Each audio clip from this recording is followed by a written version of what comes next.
Unlike other prophetic books, Habakkuk's story begins not with a message of judgment or hope for the people, but with a direct and profound dialogue with God. What makes this prophet unique is not only his message, but his boldness in questioning the Creator himself. The kingdom of Judah was on the verge of collapse. Corruption, injustice, and violence had taken hold of the nation. Laws were ignored, leaders exploited the weak, and evil seemed to triumph unopposed. Faced with this chaotic scenario, Habakkuk did not address the people as other prophets had done. He looked to the heavens and, full of anguish, asked a question that has echoed down the centuries. How long, O Lord, shall I cry for help, and you will not hear? How long will I cry out to you violence, and you will not bring salvation? Habakkuk 1:2. This was no simple complaint. Habakkuk didn't doubt God's existence, but rather his silence in the face of evil. If God is just, why does he allow injustice to flourish? If he is holy, why does he tolerate so much corruption? The most striking thing is not only that Habakkuk questions, but that God answers. But God's answer is not what the prophet expected. God reveals something that defies all human comprehension. He would use the Babylonians, a people even more cruel and merciless than Judah's own corrupt leaders, as an instrument of judgment. This announcement left Habakkuk even more perplexed. How could a just God use a wicked people to punish another sinful people? Thus began a journey of faith in which Habakkuk would learn one of the Bible's most profound lessons: the just shall live by faith. Habakkuk 2:4. The prophet, who began by questioning God, would end his journey with a prayer of unshakable trust. But until then, he would have to face difficult answers and unexpected challenges. God's response was unexpected, and for Habakkuk, difficult to accept. He expected the Lord to correct Judah's injustice in some direct way, perhaps by restoring justice among the leaders or awakening the hearts of the people to return to the covenant. But God revealed a completely different plan. Judgment would come, and it would come at the hands of an even more wicked people, the Babylonians. I am bringing the Babylonians, a cruel and impetuous nation who march throughout the land to seize dwellings that do not belong to them. They are dreadful and terrible. They impose their own justice and promote their own honor. Habakkuk 1:6-7. The Babylonians were known for their brutality. Their army advanced like a storm, destroying entire kingdoms and imposing terror wherever they went. They relied exclusively on their own strength and had no respect for anyone. Their horses are faster than leopards, fiercer than wolves at dusk. Their cavalry gallops forward. Their riders come from afar. They fly like eagles, swooping down to devour. Habakkuk 1:8. God's response left Habakkuk even more perplexed. He couldn't understand how the Lord, being just and holy, could allow such a cruel people to be the instrument of Judah's punishment. This seemed to contradict everything he knew about God. So the prophet asked again, "Lord, you are from eternity. You are my God, my Holy One. We will not die. You, O Lord, have appointed this nation to execute judgment. O Rock, you have determined that it should mete out punishment." Habakkuk 1:12. The prophet recognized that God's judgment was necessary, but he couldn't understand the divine logic. How could such a wicked people be allowed to punish Judah? It seemed unfair. After all, the Babylonians were even worse than the very Israelites God was correcting. Your eyes are so pure that they cannot bear to see evil. You cannot tolerate wickedness. So why do you tolerate traitors? Why do you remain silent while the wicked devour those who are more righteous than they? Habakkuk 1:13. Habakkuk compared the Babylonians to fishermen who cast their nets and caught entire peoples without remorse. They saw the world as a sea full of easy prey, and their only motivation was an insatiable desire for conquest. The Babylonians drag everyone with the hook, capture their victims with the net, and gather them into their meshes. For this they rejoice and exult. Then they offer sacrifices to their net and burn incense to their meshes, for thanks to them they live in luxury and enjoy fine food. Habakkuk 1:15-16. The Babylonians worshipped their own strength. They didn't recognize God, but their own achievements. This was an insult to the Lord's holiness. How could he allow such an arrogant people to triumph? Faced with these doubts, Habakkuk could have despaired. He could have abandoned his faith or simply accepted the situation with bitterness. But instead, he made a different decision. He chose to wait for God's answer. I will stand on my watch and take my stand on the wall. I will wait to see what the Lord will say to me, and what answer I will have to my complaint. Habakkuk 2:1. This attitude of active waiting reveals a lot about Habakkuk's heart. He wasn't giving up, but seeking understanding. He recognized that his own perceptions were limited and that he needed a broader vision.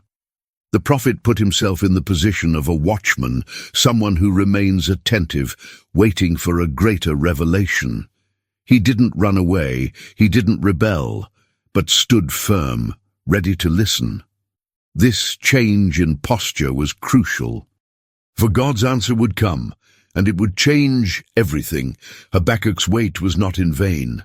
God answered once again, bringing an even deeper insight into his justice and sovereignty. The Lord's answer began with a clear command: write the vision and make it plain on tablets, so that even those who run by can read it. Habakkuk 2:2. This instruction showed that the message God was about to reveal was not just for Habakkuk, but for all future generations. It was something that should be recorded and remembered. Next, God revealed a principle that would change the way the prophet saw reality. For there is still a vision for the appointed time. It speaks of the end and will not fail. Even if it seems to delay, wait for it will surely come and will not tarry. Habakkuk 2:3.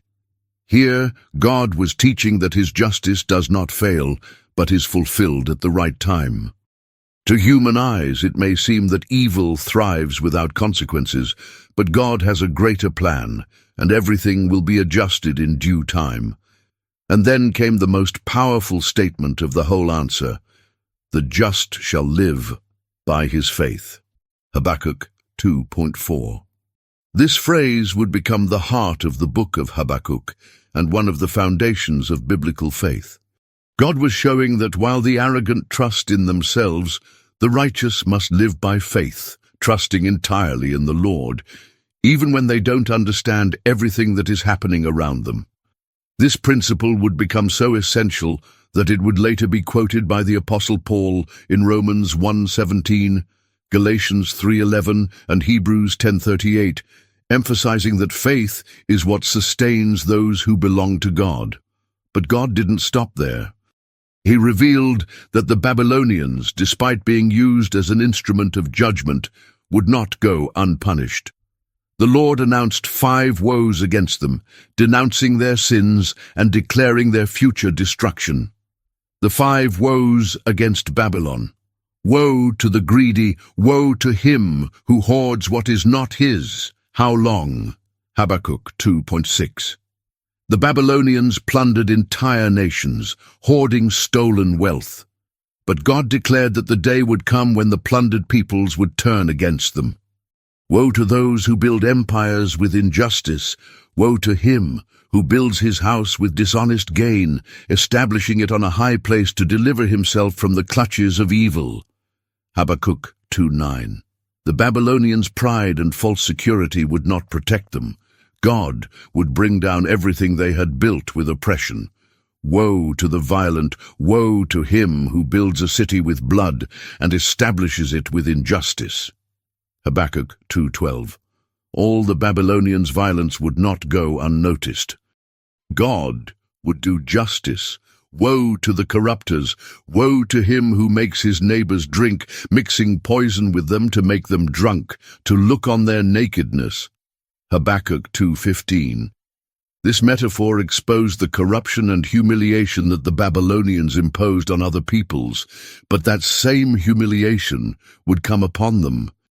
Woe to the idolaters!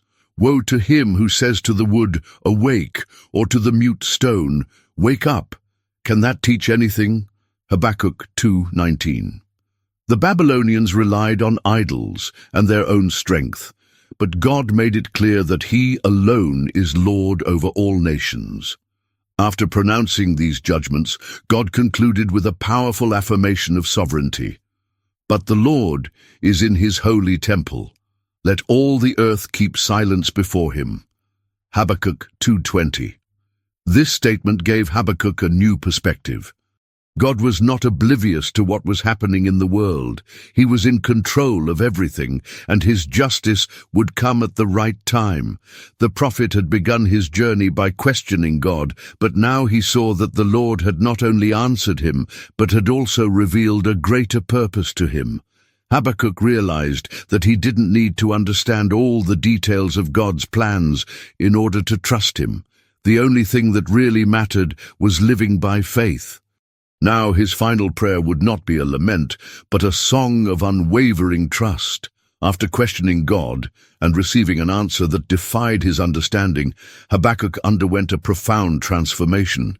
He began his journey distressed by the injustice around him, but now, with a renewed understanding of divine sovereignty, his faith was strengthened. The prophet who once cried out for justice now understood that the righteous would live by faith, trusting in God's timing and purposes. And this inner change was evident in Habakkuk's final prayer, recorded in chapter 3, a prayer of confidence in the midst of adversity. Habakkuk didn't receive all the answers he wanted, but he did receive something even greater, a deeper vision of God. And that was enough to turn his complaint into praise. He begins his prayer by acknowledging the Lord's power and faithfulness throughout history. I have heard your fame, O Lord. I tremble at your deeds. Do the same works again in our time. Make them known in our time. In your wrath remember mercy. Habakkuk 3:2. Here, Habakkuk shows that he now understands the need for God's judgment, but he also recognizes that the Lord is merciful.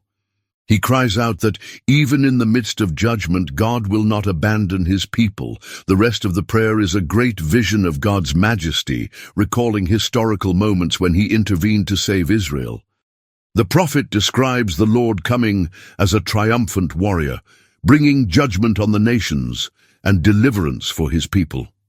God came from Teman. The Holy One came from Mount Paran. His glory covered the heavens, and His praise filled the earth. Habakkuk 3:3. The poetic language reinforces God's absolute sovereignty over all things. The mountains tremble before Him, the rivers recede, and even the sun and moon stand still at the Creator's command. But the most striking point of the prayer is in the final verses.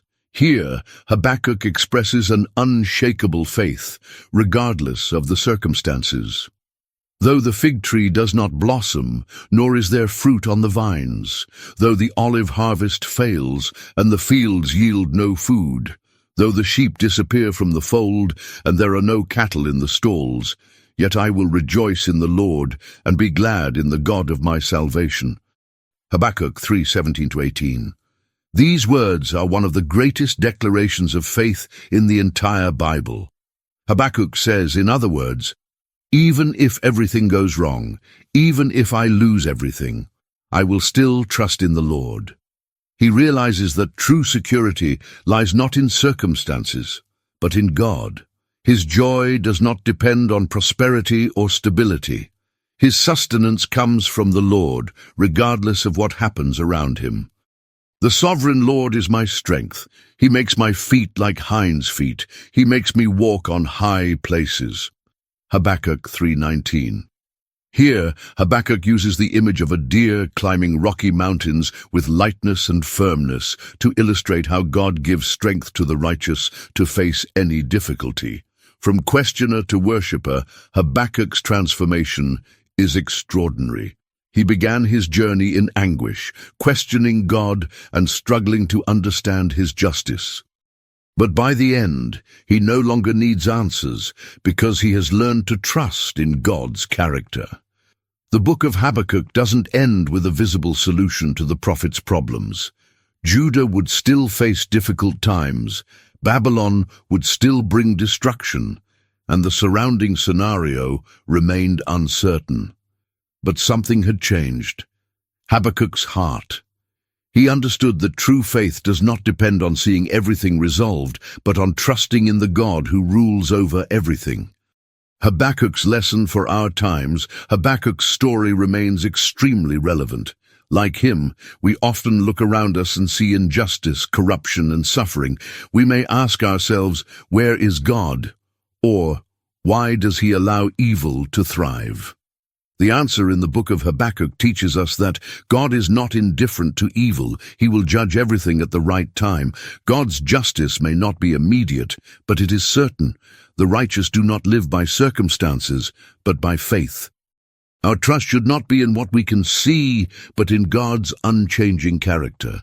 When we face difficult times, we can choose between two paths, despair or faith.